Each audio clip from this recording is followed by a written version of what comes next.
Hi everyone, Yaya here. So I was on Facebook earlier and I had someone send me a message and ask, when you were diagnosed with fibromyalgia, when you started experiencing all the pain and the symptoms, how was it that you didn't get mad at God, or you didn't question why God allowed that to happen? And here's the thing, I did question God. And actually my pastor recently was speaking about that in his sermon this past week, about how even Jesus, in those final moments on the cross, he also questioned. I think that, and it's important to say that that's human nature, that we question, but it's also important to remember that you can question, right? But you may not get an answer, okay? And for a long time I did not get an answer. I dealt with a lot of pain, a lot of fatigue, a lot of migraines, a lot of brain fog, or I'd forget things, simple words like egg or blue, or it was crazy. And during that time, when I was first diagnosed with fibro, then I was diagnosed with arthritis, and then the Chiari malformation. But when I was first diagnosed, I was very angry with God, and I got to a point where my relationship with him was not what it should have been and what it had been in the past. And because I was very angry with him, and I questioned all the time, why am I having to deal with this? Because at first I was still working, I was still teaching, and so I would come home from a long day, and I loved my job. I really did enjoy my job, but once I had kids, it was so hard for me. I had a lot of mom guilt, and I cried a lot, and I was really depressed over it. But I would come home from a long day of teaching, being on my feet, and teaching is mentally exhausting as well. It's emotionally exhausting and physically. And I would come home and I would just want to be with my kids, and I couldn't go and jump on the trampoline with them. I couldn't go and do things because my body hurt so bad. I was so tired, so exhausted, and in so much pain. And that was really hard for me, and I was so mad at God for that. But over time, and some other issues arose in my life, I ended up separating from my husband and eventually divorcing. And in that time, I called out to him, and I called out to God, and I took that time in my life to really get back to where I needed to be with him, and to grow that relationship again with God.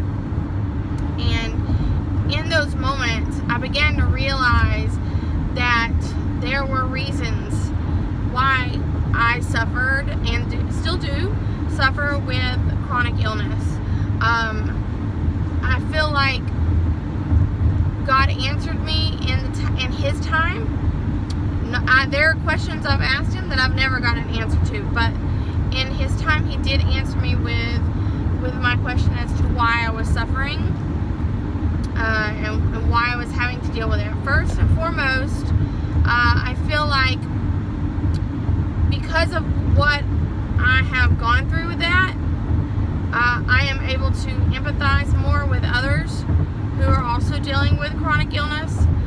And it is, eventually I'm going, I'm back, I started back in my graduate degree, and I've taken some time off since Hurricane Harvey, but eventually I will be going back, and I'm going towards my master's in psychology so that I can do counseling, and I want to work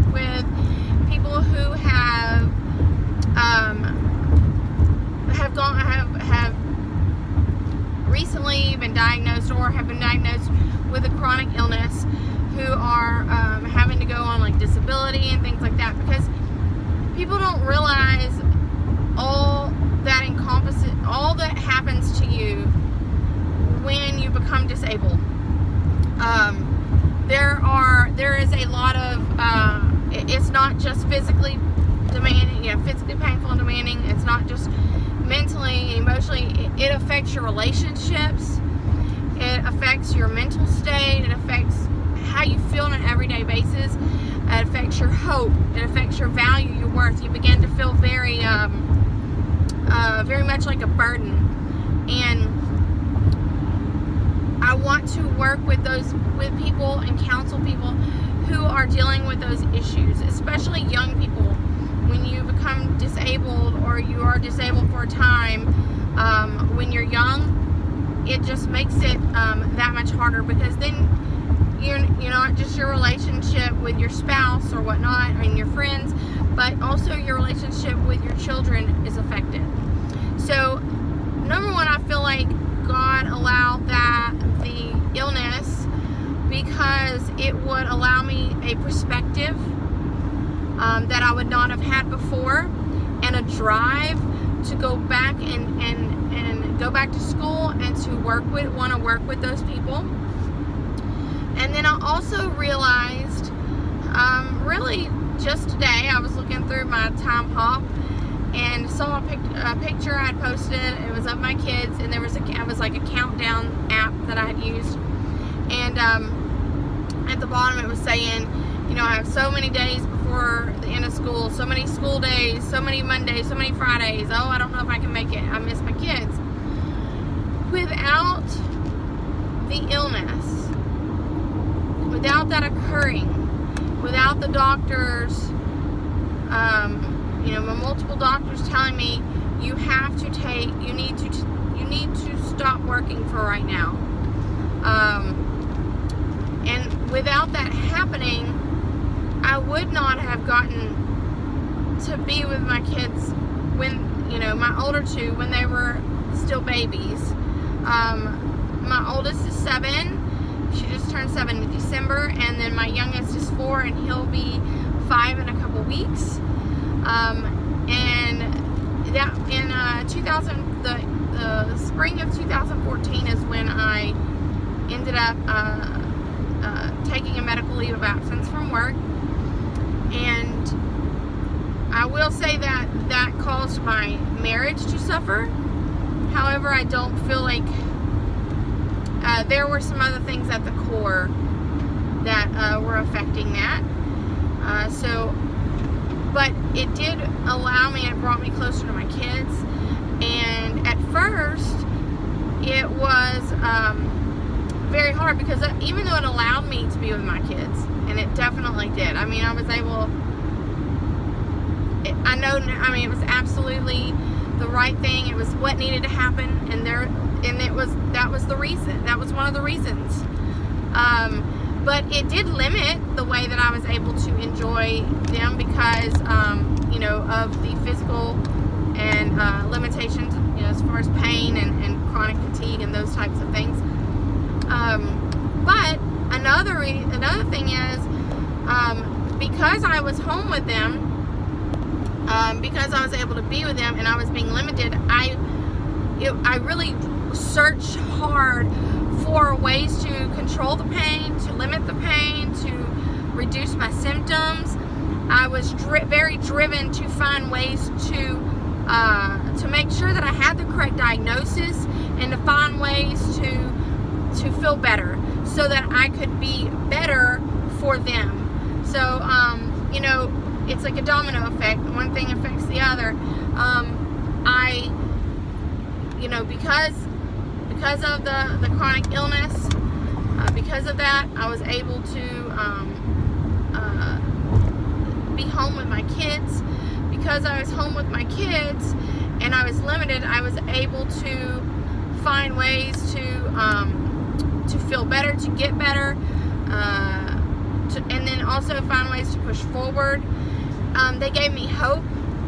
At that point, I still felt like very much a burden. I felt like I didn't have a lot of, my self-worth had disappeared, and the value that I put on myself. Now, I will say that I knew that I was valuable to my kids, and there were days where my kids were the only ones that kept me going. There were days where I had, dealt with so much pain, or I was just emotionally and mentally dealing with things, because depression, anxiety, all of that is also part of fibromyalgia. Because I was dealing with that, there were days where I became very, very hopeless, and my kids are the ones that, they're the reason why that kept me going. They're the reason why I didn't allow myself into that deep, dark depression, and to be honest, possible suicide. It was, because I knew I was valuable to them, and I knew my worth in their eyes, and that really kept me going. So when people ask me, how could you not question God? How could you not be angry with God? I did question God. I was angry with God. But without that illness, I would never be where I am, not just physically where I am, with a new with not a new family, but in addition to our family, with the partner that I'm with, and to be honest, as happy as I am right now. I would never have been able to do that. I would never have been in the position I am emotionally, mentally. I mean, because of that disease and that illness, I am who I am today. And other factors have definitely affected the fact that I now know that I am valuable, and I have self-worth, and I have value again in my life, besides just with my kids. So, but I did question God. I did get very angry with Him, and I did turn away, for a while. But just like God did, just like Jesus questioned God, we can do that. We can question. Don't always expect to answer, and don't expect the answer to come. If you do get an answer, it usually won't come immediately. It will be something that trickles in time, and I'm sure that, and I know that there are other ways that this disease has affected my life and has affected me, and have really brought about good changes and positive changes. So don't be frustrated or upset with yourself if you are questioning, something. It could be an illness that you're facing. It could be being stuck in a career or a job that you don't like, which is a whole nother video. It could be the death of someone. It could very well, there could be a million reasons why you would question. And it's okay. You need to understand that it is okay to question. But the most important thing about that is that you always remember that God is always, He's always doing things for your good. He's always doing things to grow you.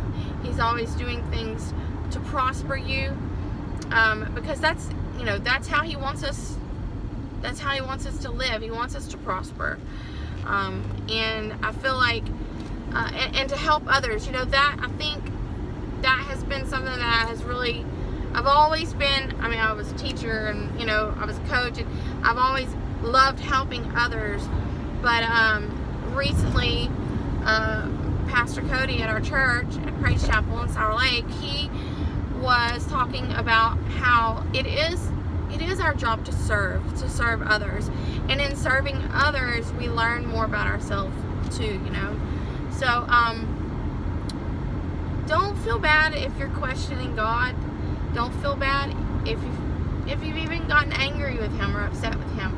The important thing is that you go back to Him, you turn back to Him and realize that He is always on your side. He is always for you, never against.